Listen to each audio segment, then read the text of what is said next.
Bonjour les amis, aujourd'hui je vais vous expliquer comment faire un levska.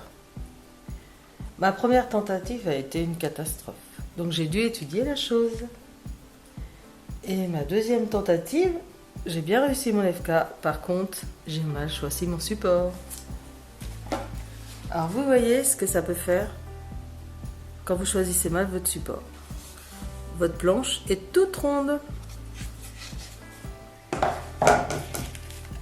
Alors, mes planches que j'avais, j'ai mis un support beaucoup plus épais.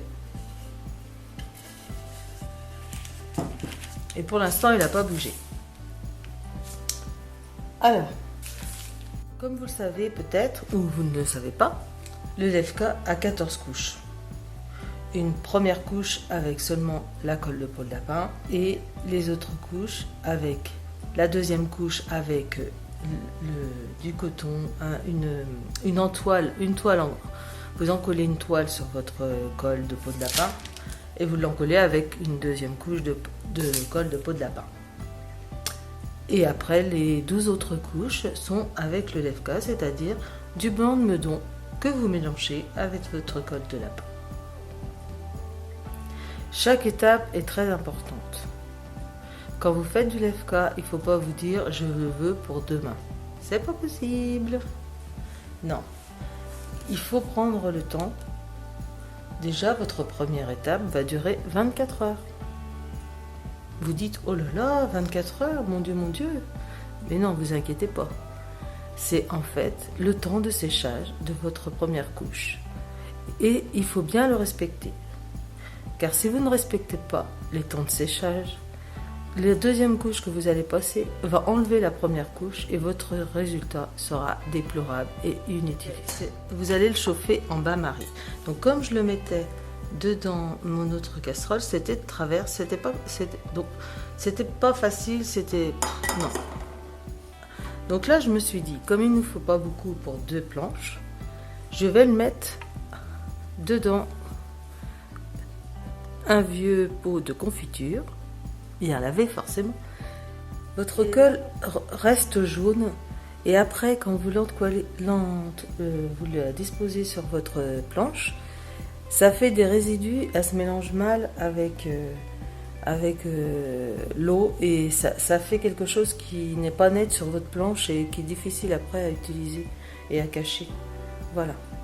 Bon, je vais faire chauffer dans mon bain-marie dans ma casserole et je vous retrouve dans 2 minutes. Alors, j'avais oublié de vous préciser quelque chose de très important.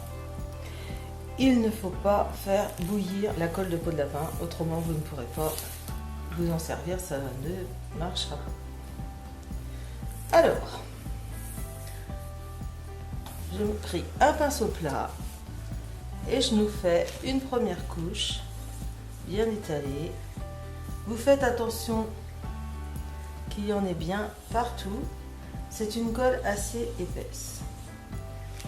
Alors vous voyez, des fois il y a certaines parties qui sont mal diluées.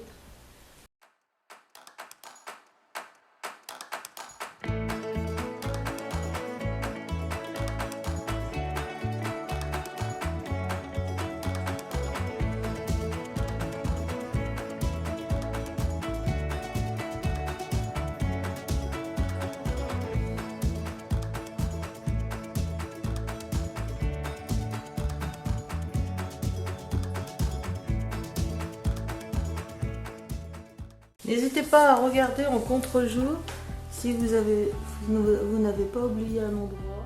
Et comme je vous disais au début de la vidéo, vous laissez sécher 24 heures. C'est très très important le temps de séchage. Comme ça, après, vous pouvez vaquer à vos occupations pendant 24 heures. A plus tard les amis, pour la deuxième couche. Excusez-moi les amis, j'ai oublié. Avant de rester 24 heures sans rien faire, il faut absolument remettre 15 grammes de plus de colle de peau de lapin. Parce que la première couche est légère, mais la deuxième couche est un peu plus épaisse en peau de lapin. Donc vous remettez bien votre colle. Après, vous déversez doucement pour bien la mélanger. Et pendant les 24 heures que vous allez laisser sécher vos plantes, elle va se réhydrater dans l'ancienne colle. Enfin, l'ancienne colle qui est pas si bonne que ça. Faut bien prendre le temps, c'est très important pour qu'elle soit bien mélangée, qu'elle se réhydrate bien. Parce que si les copeaux restent collés ensemble, ils vont mal se réhydrater.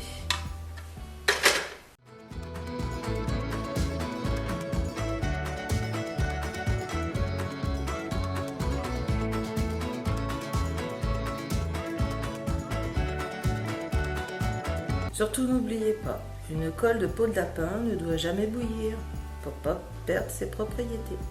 C'est pour ça qu'on la fait cuire en bain-marie. Voilà, et on va laisser se réhydrater tranquillement. À demain les amis. Et n'oubliez surtout pas de vous abonner et de cliquer sur la cloche.